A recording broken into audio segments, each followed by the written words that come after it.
Geldiğini de gel. Çayımız çapa.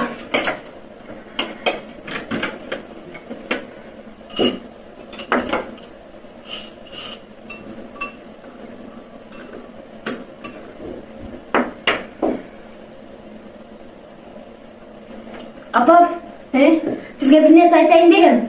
Aytayın, men aytayın dedim ele. Kızыңызды жөндөңүз. Эркек балдардын арасында өзү жалгыз кыз болуп футбол ойноп жүрөт. Кыз деген качан футбол ойночу эле? Балдардан деп уялып бүттүм мен. Байке, сиз дайыма эле ушинте бересиз. Эмне кыздар футбол ойнош керек? Кыз менен баланын кандай айырмасы бар?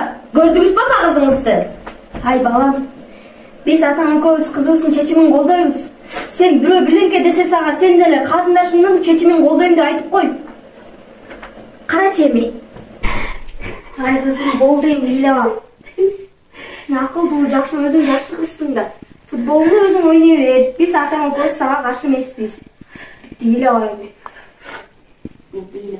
Апай, мен футболдон грамота алып келдим. Азаматсың кызым, кел көрөйүнчү кана.